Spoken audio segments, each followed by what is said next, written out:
When the United States horse slaughter facilities were still in operation, some 100,000 horses a year were slaughtered in America. This is a large number of horses on an annual basis. Horse slaughter began because there was a large population of unwanted horses in the United States and because of the potential for a food market niche. Horses have been slaughtered in the United States since the 1970s and until 2007 when our horse slaughter facilities were forced to cease operation. Until then, horse slaughter is a viable option of horse disposal.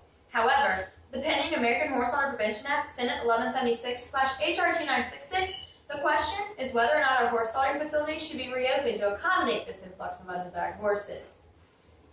Is horse slaughter a necessity or an evil?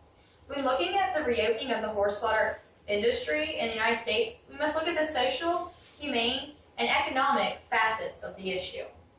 By first delving into the social aspect of horse slaughter, we'll see that horse slaughter is full of negative social stigma here in the United States, and there's a lot of controversy over it. But this same negative stigma doesn't necessarily occur in other countries. France, Belgium, and Japan all consume horse meat and are part of our foreign food market niche. Here in America, we see horses as a symbol of the West and grace and dignity and beauty. In other countries, they don't necessarily have the same views. To us, a horse is a companion animal and not meant for consumption. However, in other countries, they eat them without a problem and no social taboo. It's very expensive and it's a luxury item. Another thing to think about is the humanity of it all. Horse slaughter in other countries doesn't fall under regulations and other things that prevent maltreatment of animals and during slaughtering or while the animal's in transit to slaughter facilities. Slaughter in an American facility is heavily inspected and monitored. There are many regulations in place that prevent maltreatment from occurring.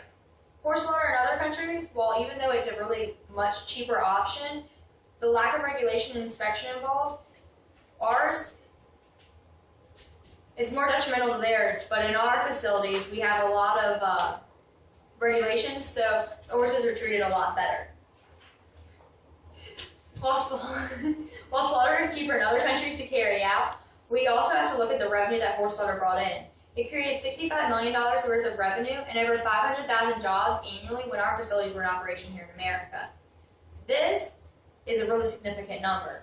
However, with our facilities' intense regulation, it also made their upkeep very expensive and hard to maintain, which was most of its pitfall. Because of all these factors, there's a lot of research going into the horse slaughter industry and whether or not it would be beneficial or detrimentally to us socially, to our economy, and to the horse population to reopen our American horse processing facilities. There are many facets to the horse slaughter issue, and they all present very compelling arguments on the subject. However, the only thing that can better ensure the best decision for us and our economy, our horses, and everything will ultimately be decided by the American people.